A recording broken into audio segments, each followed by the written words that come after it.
Hey folks, Non-Productive's back with a topic for you. What small change to any show, movie, whatever, would you have made to make it 100 times better? So we're going to rewrite history today. I'm Frank. I'm joined by Alan Pope. Hi, Alan Pope. Hello. Oh, I think we should probably say at this point, there's going to be spoilers for everything we bring up, because I don't know if we could talk about it without spoilers. Does anyone want to go first? Does anyone have a meaty one? I've got a pretty basic one. We could start with an old one I've been talking about for almost a decade now, Iron Man 3. And immediately everyone hits skip on their podcatchers. Next episode, we've heard this. No, Iron Man 3 is a pretty good Iron Man movie. It's a pretty good Marvel movie. It's a pretty good movie. Yeah. I will say, because I've recently rewatched all of the Marvel films in a row, and Iron Man 3 holds up pretty decently. Dude, Home Depot Iron Man is like my favorite part of that movie. But yeah, Home Depot Iron Man, yeah. That seems to be what everybody's saying who's doing the rewatch in these troubling times. You've got plenty of time on your hands, and if you're rewatching it, most people say they like them better almost the second time around, or years apart. I think Iron Man 3 is a very solid movie. There's a lot of great scenes in it, a lot of great reveals. One of the ones I had the most problem with when I first saw the movie, and I still have a little bit of an issue with, is the reveal of the Mandarin. Now, big exclamation mark, big asterisk star, whatever you want to say. I am not interested. I do not need to see a Yellow Peril character. I'm not looking for the old comic book Mandarin or anything. I love Trevor. I love the fake Mandarin played by Ben Kingsley. I love the entire concept of that. I don't need to see a Yellow Peril character. But what I didn't really like, and what kind of threw me out at that moment, was when Guy Pearce, his villain, is revealed to be actually the Mandarin in the final act of the movie. You're like, who cares? We've already established that you're clearly a jaded person who's become a villain in Act 1. In, I believe, Act 1, we know that you are working with the Mandarin. You're at very least his PR director. You are producing the video, the terrorist video that he is making for everyone. The fact that you are actually the person in charge, that second banana villain is actually first banana villain, means nothing. Yep. It means nothing, but it carries the weight. The film makes it carry the weight as if it's a significant reveal, where it is not a significant reveal. This is on par with like Star Trek, the one with the Wrath of, not the Wrath of Khan, but the remake of Wrath of Khan, when Insurrection? When Benedict Cumberbatch says, "I'm Khan," and everybody's Into Darkness. That was it. Into Darkness. And everyone looks at him like, we should know who this name is. Like, it's only important to the people who have. I'm Khan Noonien Singh. Like, I mean, unless you know who that is, this doesn't matter. Yeah, in universe, people are like, I don't know why I should care about this. To be fair, that was small change that made that movie really awesome. Where they killed the other guy. I guess so, but my point being more focused on this, on Iron Man 3, is that it doesn't matter. He doesn't need to have been the Mandarin. And I've talked about this in the past. Usually I get tied up in the, well, what are you saying? You want an Asian Peril character? Nope. And I definitely don't want to get rid of Trevor, because that is amazing. Just something else. Maybe because I'm terrible with names, the female scientist who was in that movie and was who dies unceremoniously for no reason other than for Guy Pearce to show how much of a badass he is. And it would have we've talked about this before, how Iron Man has female villains that could have taken that spot. Madame Mask is a thing. We could have just done that. It's fine. I think it would have even been great had they left her more of a good guy, never really even gave her that sympathetic to the bad guy thing, and then it would have had even more weight. That could have made it a lot better movie too. Yeah. I agree with that. And to be honest, my final thing that I think would have really been interesting would have been the return of the 10 Rings. The villain from the first Iron Man movie, the person who's holding Tony captive in the caves for Obadiah Stane or Stone, something. That character should be his return would have been a wonderful bow tie to what they were kind of trying to make a little bit of a bow tie. It was it's the last Iron Man movie we're probably ever going to get with Robert Downey Jr.'s Tony Stark. and it would have been a nice little bow tie to bring the villain back. It would have been a reward for the Easter egg. There's tie-ins with what a terrorist group would be like in the modern age. There's something to it that would have been at least somewhat surprising. Seeing it being the second banana is just nothing, a big pile of nothing. And it was enough of a big pile of nothing where I'm like, the whole time towards the end for most of the movie. And it's a small change that for me would make Iron Man 3 much more interesting. All right. So I broke the ice with this one. Who has one they want to share? I want to talk about a movie called The Last Shift. It's about a police officer. It's her first day on the job, and her simple first day job is, hey, we're moving from this building to another building. So you need to stay at the old building that we've abandoned, that the plumbing isn't working in anymore, and wait for the forensic guys to come pick up evidence so that we can, and so it's moved over to the other one, and forward any calls that come into to us. And slowly but surely, she's finding out that the old police headquarters, the old precinct, is haunted. And the ghosts keep ramping up and showing her more and more terrible things. It's all tied into this serial killer that her dad put away. There's a lot that's ramping up towards the end, and then it just it ends like a wet fart. It really does. It's just kind of it's amping up to these really bad things and these delusions and things going wrong. And the twist ending, if you can call it that, of the film is that eventually she sees the forensic guys that come to pick up evidence as cultists coming to kill her. So she shoots the forensic guys. And then she gets shot by her boss, who she'd been calling periodically to be like, I'm seeing some weird shit. What's going on? I'm really confused. And him kind of dismissing her. And it's played off as oh, he finally believed her and he showed up and shot her. And it's this is weird and dumb and doesn't make any sense. This is why do horror movies have this problem where they're like, well, we're gonna have to end it. We have an idea how we end it. Everybody dies, kind of. And it's not that I have anything against everyone dying. Please don't sample that. I hope. I don't like I have anything against that in a movie. In fact, it can be very powerful. But in cases like this, it's just who? All right, sure. It's just a nothing ending. It doesn't mean anything. You built all that up to and then I guess and then she shoots some people, and then you're because it makes sense. One of the biggest things they have about why don't you just get out of the house? Why don't you get out of the house? And they play it off very well because it's a pride issue at one point, because it's this is my first day on the job. I'm a woman cop, and my dad had a bad reputation about when he left, and I need to make up for this by doing this one dumb, simple thing that they asked of me. And even to the point where she wants to walk out and wait in a car. There's things that keep her coming back into the headquarters and why she stays. And I felt it was really, really well done. But that ending, it doesn't mean anything. It's just so it just ends. That's really what it is. And man, come on. I don't get it. You're right though. This is such a horror movie problem of, I guess everyone just dies because we don't know what else to do. And or otherwise just peering out in the final act. Yeah. Yeah. Anything else would have worked. It's a reverse Night of the Living Dead thing, because wasn't it the original ending was they kind of sit there in that room and they're like, well, guess we're screwed now, so let's kill ourselves. Which they made him change to, all right, cool, I guess we're screwed, but let's make one last stand. Yeah, we made it. Night of the Living Dead is what I was thinking of, where I'm it can be useful to have everyone die. Yeah, absolutely. There's a lot. The reverse Night of the Living Dead. Yeah. Night of the Living Dead absolutely has a very strong ending because you have the everyone dies thing, because there's a lot to talk about concerning that.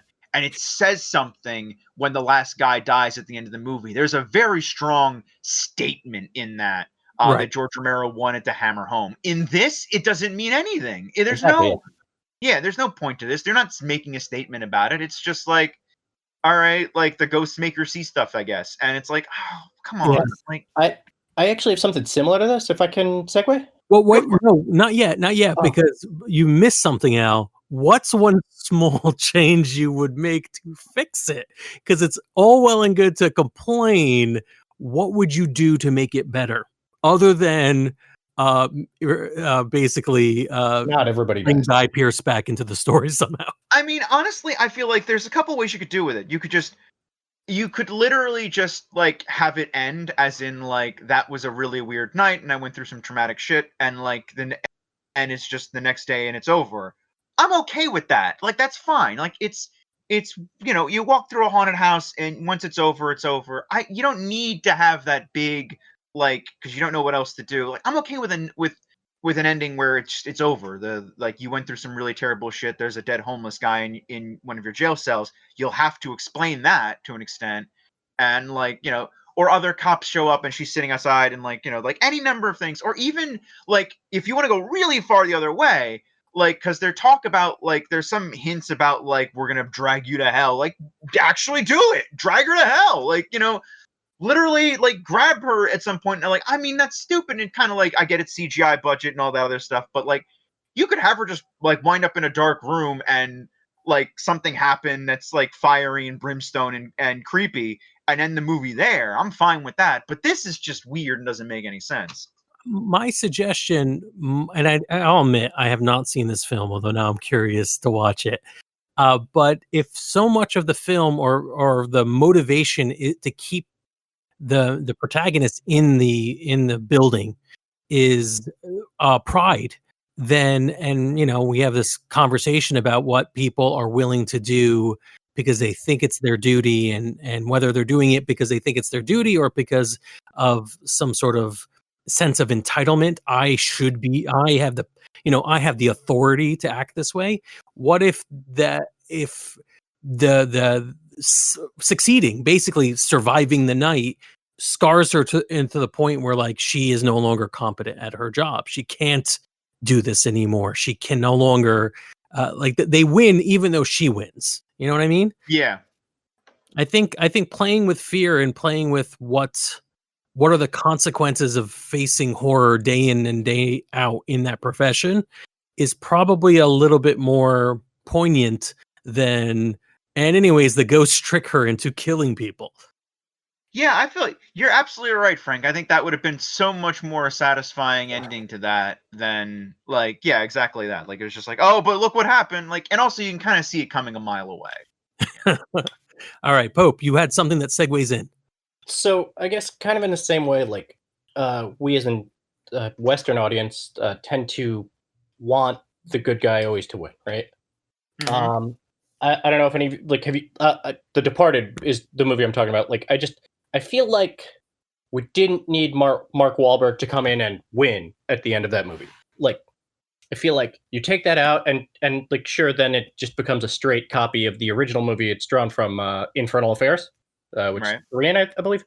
Um, I think you lose a lot of the movie by because I mean there's also no good guy in that movie. Everybody is kind of tainted and bad and like working to be better. But I mean I guess ultimately the worst bad ends up winning, and then sure you have to come in and just pop them at the end.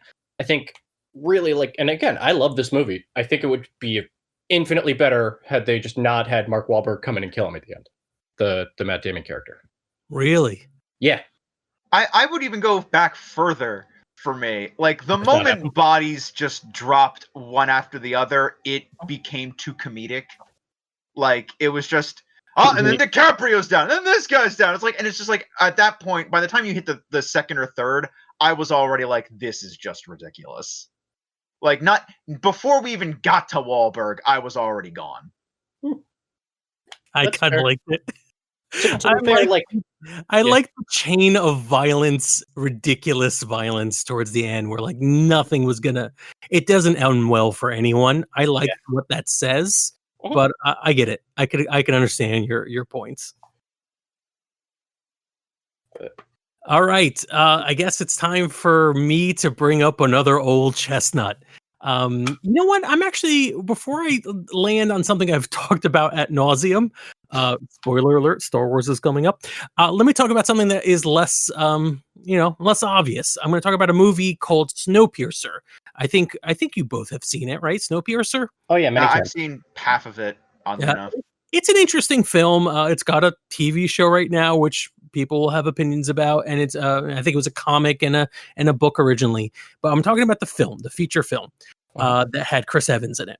So in the feature film, the basic premise is that it's a post-apocalyptic story. The world is freezing, and the only way the surviving people in the world can survive is that a train is going really fast around the world. I don't know if it's circumnavigating the globe. It doesn't really matter. It's a MacGuffin. Kurt Vonnegut with trains, yeah. Yeah. So you think this train that represents effectively a class system where people up train are highly valued, and people who are back in the back of the train are treated increasingly worse.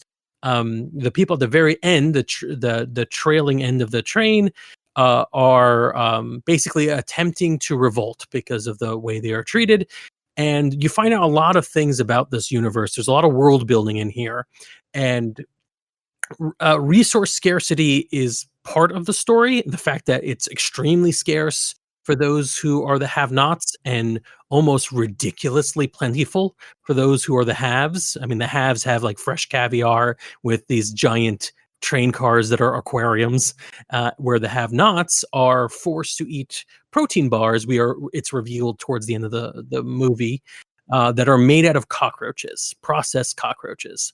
And that is presented as a horrific thing, a horrific reveal. I have major problems with this for several reasons. One, insect protein. If we could convert a decent amount of our diet to insect protein, the world would be in a better place. I mean, they're working on making cockroach milk right now. I know, like, there are labs doing that because it's, like you said, a very clean protein. To be perfectly honest, I acknowledge that it's gross. I'm saying that in the end of the world, imagine a post-apocalyptic scenario where you have to kill your own family to survive, and then being squeamish that you had to step on a bug. It's stupid. In that context, it's stupid. So yes, I agree. you can move over to, and in this film, to be clear, butchering and cannibalism is a thing that they already acknowledge in the story. The character who is wincing at the cockroaches, spoiler alert, was responsible for some cannibalism.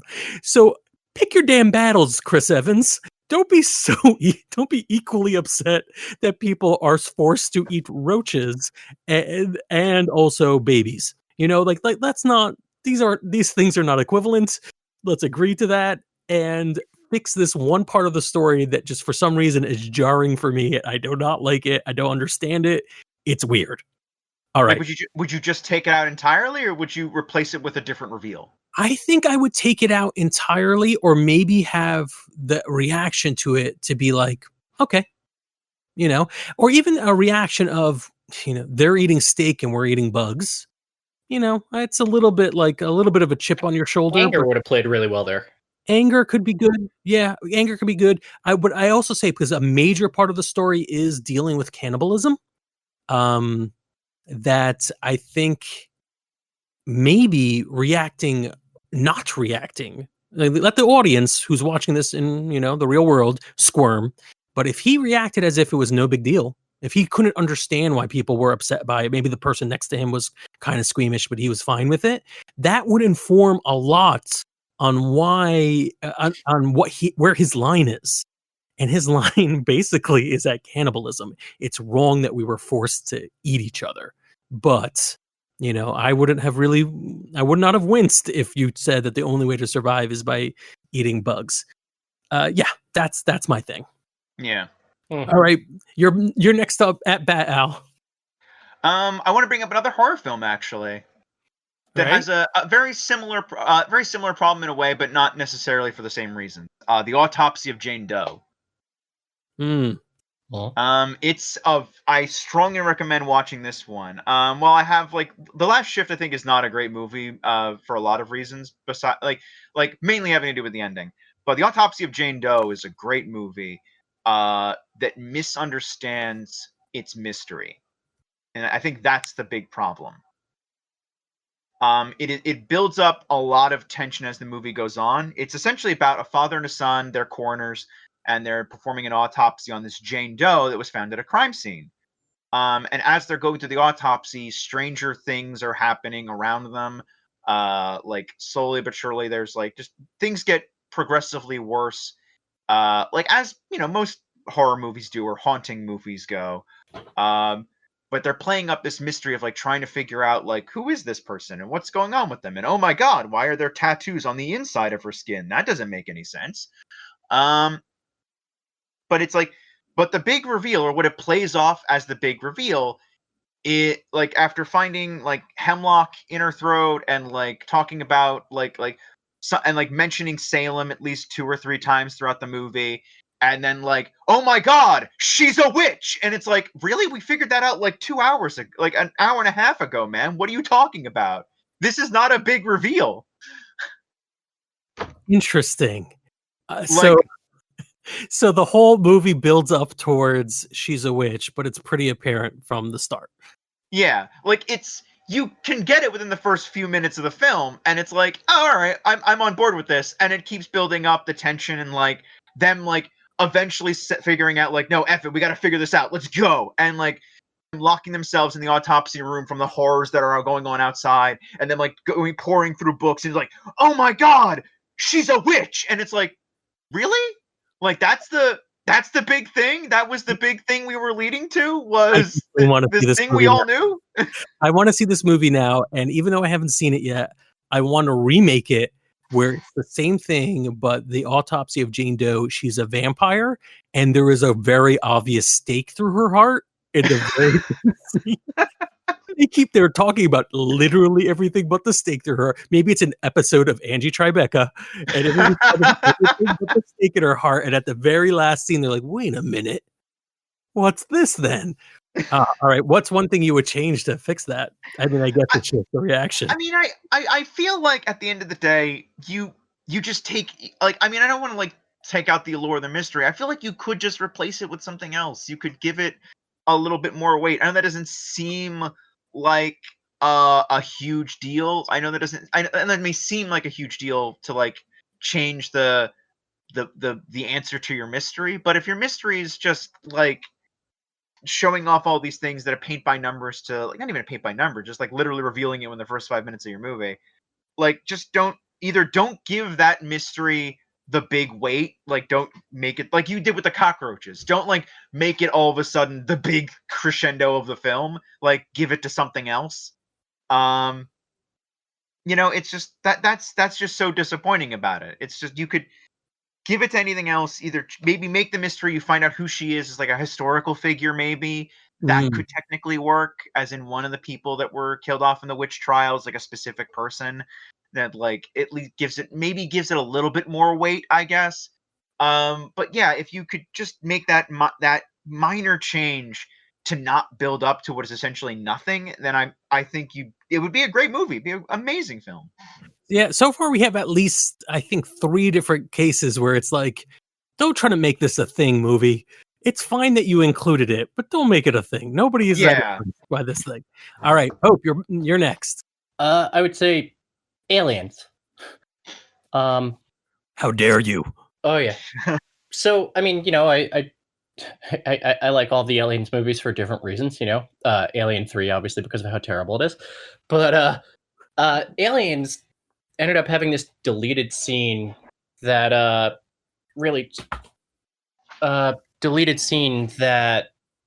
took away from, I guess, having any kind of sympathy for the character, because she ends up taking on Newt, like almost as like a foster mom. You're talking about Ripley as the character? Oh yeah, Ripley. Sorry, I forgot to mention that. So Ripley, like, you don't have any sympathy for her I feel like you have less sympathy for her as a character because they cut this scene where you find out her daughter dies. Or not that her daughter dies, that like she breaks down after finding out that her daughter dies.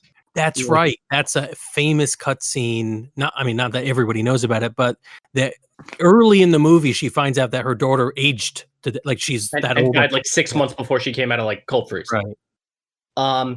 And like she breaks down afterwards because obviously she literally missed her daughter's entire life from the age of like 6, and she ends up taking on Newt. Like to make up for this, and they cut out this scene that like shows her having emotions and wanting to have been a mother but obviously not being able to. Yeah, it definitely it lessens the motivation. I remember distinctly back in the day when we watched Aliens, a lot of people would scream, "Why are you still trying to save this kid? To hell with this!" Yeah. And yeah, this gives a lot of context to why she is so motivated. I mean, not that you should have tried to save a child, everyone listening to this, but like it does help to have this dramatic motivation. Yeah, I agree. That's good. And it like kind of shows her like because like she goes like full on like crazy mother mode Mhm. at the end in the big suit, like the robot suit, right? Yeah, she uses the B word. Yeah. That's important. So yeah, all right, that's a great one. Yeah, all right, very good, very good. All right, let's take a quick break and focus on some things that were left out in the fan club in facebook.com/group/nonpro if you want to join us. Couple of interesting suggestions, most of them snarky, because there's something about this that inspires people to be snarky. One of my favorites was from our own Michelle, who says, adjust this one scene, or she says, remove the scene in Harry Potter and Goblet of Fire. Is that the one? Yes. Yeah. So yeah, Dumbledore like flips his stuff at Harry Potter when he's always supposed to be this like calm, controlled, like he knows everything that's going on, and obviously he's already figured out most of everything. So he's not supposed to go, "Hey, did you put your name in the Goblet of Fire?" He's Which yells the line, and the line in the book is, he did you calmly put your asks. name in the Goblet of Fire? He said calmly. That's funny. And actually, one that I really like, I want to put out. Where I'm just picking one right now. From Sarah. Sarah says that the original ending for Fight Club, as in the Fight Club book ending, would have been better than the film version, even if Chuck likes the film version better. So in the film version, the big thing goes off, the bombs go off for pretty much everywhere, and basically Tyler wins. Tyler is proved to be successful, but that's not necessarily how things go in the book. What do you think about this? We were talking about it beforehand, Al. I think that Sarah brings up a really good point. It's the watching the buildings, all the buildings blow up except for the one, like makes for an interesting crescendo of an ending. But also, yeah, it gives Tyler the win, even though technically he's defeated by the protagonist at the end of the movie. He Mhm. still like wipes out credit debt and so on and so forth. When like it is more satisfying to have like that failure of like, oh no, you didn't win at all, you didn't even get that side victory or whatever. It's just like, I agree, like Yeah. giving him even the slightest victory is still kind of giving him the win, even though he's quote unquote dead by the end of the movie. Yeah, I think I have to begrudgingly agree. I do like the way the film does it, but it does, when you frame it as a, Tyler kind of got what he wanted, it feels wrong. So I think that was a great example. Thank you, Yeah. Sarah.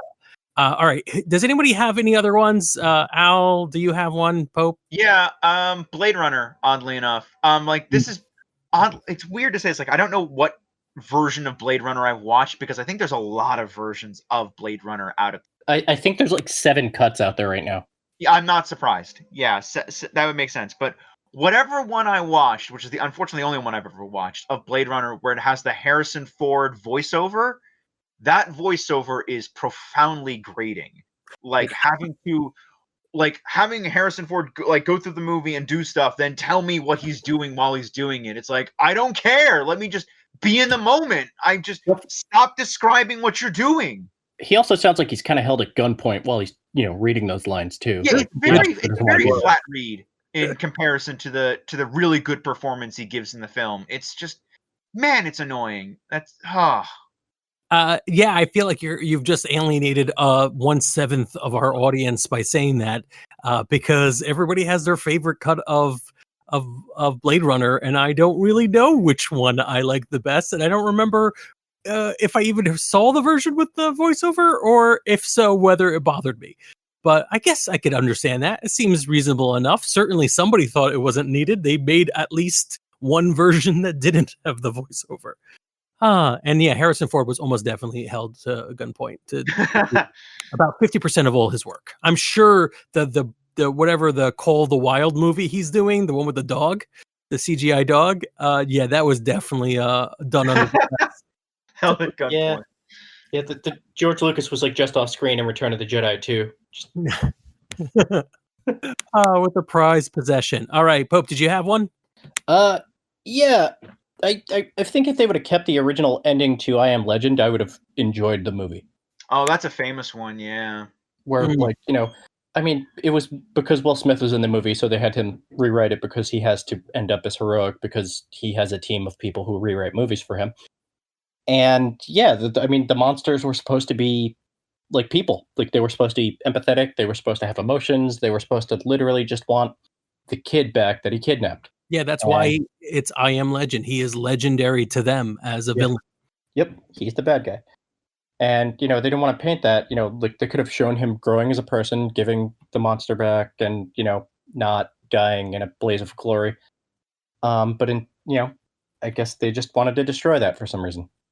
And now, in case you're Will Smith listening to this podcast, as I assume you are, the opinions of Pope do not represent everybody else at the network. We don't think that Will Smith is got a vendetta against having movies done the right way, despite what evidence there may be to back that up. So yeah, we're gonna move on. All right, I think this might be our last one. I was debating on which of these old chestnuts I should polish off. I think Game of Thrones is too complicated. I was going to bring it up. I wrote an entire article on Non-Productive.com about how you can modify some of season 8 to make it track better for the people who feel like even if Daenerys was gonna become, even if it was set up so that she was, not the greatest person in the world, and we should have all known that, you could pace it out so that the reveal when it happens in the 8th season doesn't feel like woman who gets power and goes crazy. But I'm just not even interested. I guess I didn't have the willpower to bring it up. This is one I keep obsessing over because I legitimately think it would make it amazing. Star Wars: The Last Jedi. Kind of a controversial film for many people. They, everybody falls on one level or the other about this movie. I think one of the things that I had the biggest issue with was when my favorite hero, perhaps of all time or all cinema, gets a interesting turn in The Last Jedi.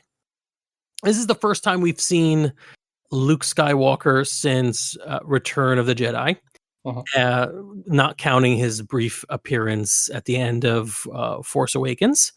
And, people are, it's been many, many years, both in world and in reality and in fiction. And he seems to have changed quite a bit. Specifically, the scene that I think people have the most problem with, even if they can't verbalize it, if they don't know exactly what it is. You could talk about the blue milk thing, or you could talk about being like a little standoffish, a little Yoda-like with Rey. But I think the thing that probably carries the most is the Rashomon scene, or series of scenes where Luke talks about how he failed / betrayed / did not trust Ben Solo, his nephew. And there's a moment where he's in his tent, I guess, looking over Ben, and he sensed great darkness in him. And lightsaber comes out, and he's considering killing Ben Solo, who we know as Kylo Ren, as this bad guy who just the last movie killed his father and is obviously a part of a fascist regime. He's about to kill him, and then he takes a moment, and Luke ends up being Luke and hesitates and does not try to strike down his nephew. But it's too late. Ben sees this and Force pushes him away. And then there's like they separate. And this is basically the story of how Ben falls to the dark side or decides to go to the dark side because he sees this person who's supposed to be his mentor effectively try to kill him. And he is killed, or the mentor tries to kill him because he sensed the great darkness in him. And there's a Rashomon scene because there's different perspectives of the scene. Ben's version of the story shows Luke with like these evil emperor eyes, vicious looking monster kind of guy, scowl on his face. And Luke's version of the story doesn't. He's not super innocent, but he is definitely like not as cartoonishly evil in the depiction. I think this is a complex scene that serves a complex purpose. But I think it wasn't done as well as it could have been. Specifically, no matter how you take this scene, as much as, I personally have a little bit of a issue with the people who've hated Last Jedi and have talked ill about it for, for what feels like years now, and probably is years now, I guess. I feel like there is some justification for saying this isn't the Luke I know, because one way or another, I mean, there's a moment where your hero, Luke Skywalker, takes his, gun and points it at a child and says, I'm going to cap this kid.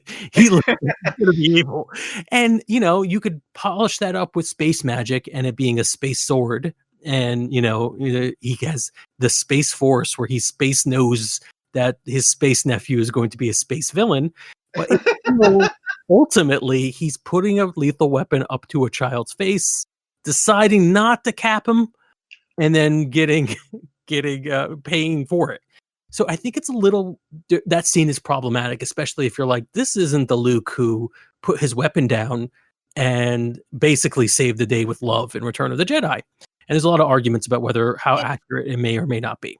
And I feel like there's at least a little bit of a defense there in that, like, he was in his head, and a lot of, like, the nature of the Force is kind of like a subconscious reflex.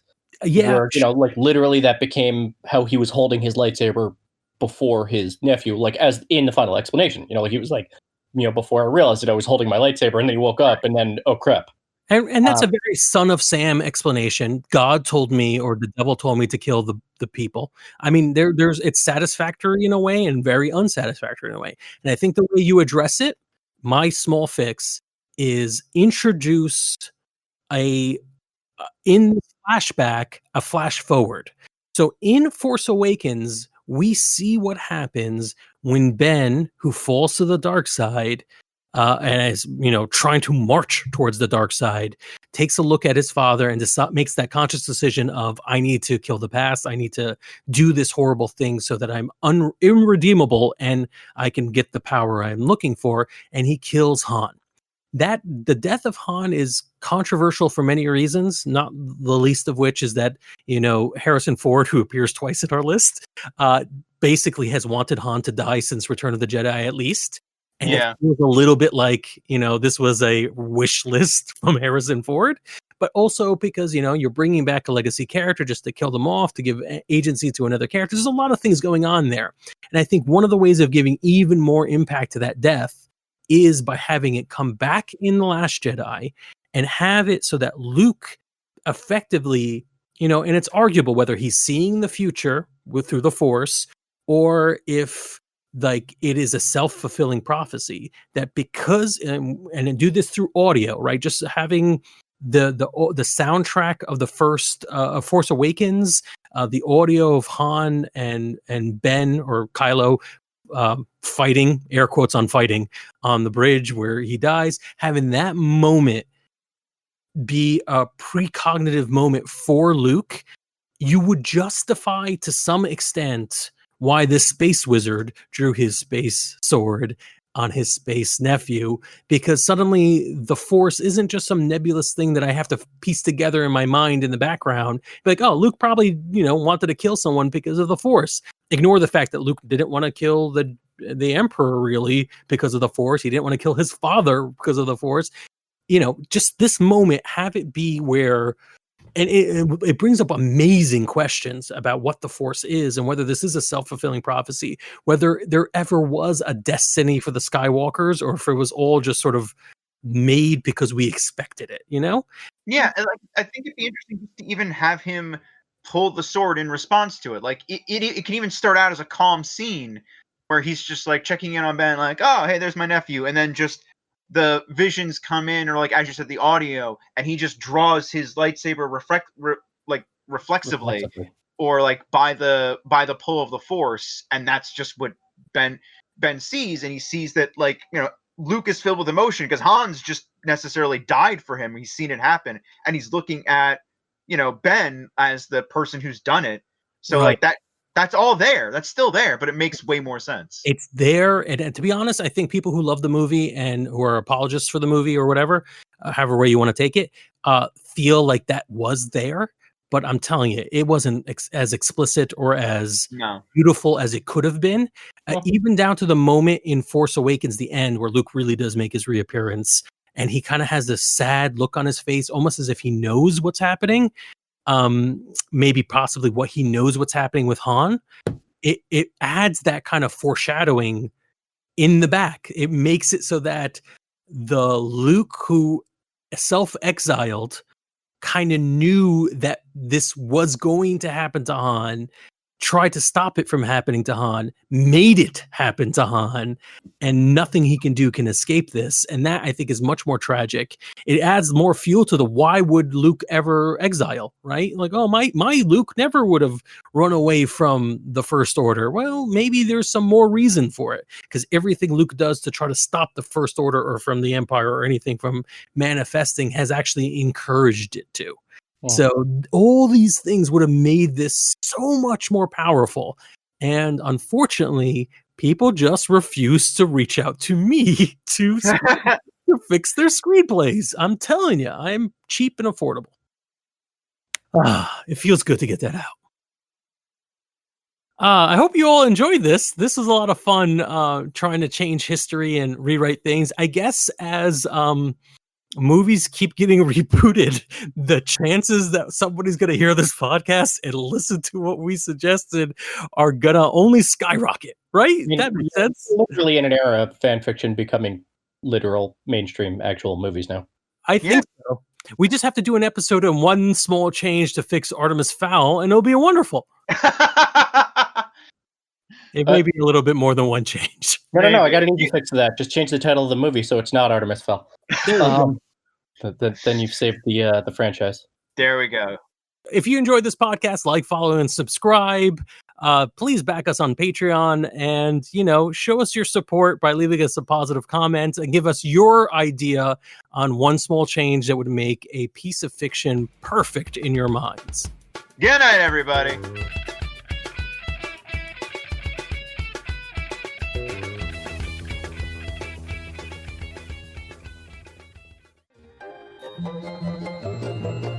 This has been a non-productive media presentation. Executive producer Frank Hablawi. This program and many others like it on the Non-Productive Network is distributed under a Creative Commons Attribution Non-Commercial No Derivatives license. Please share it, but ask before trying to change it or sell it. For more information, visit non-productive.com.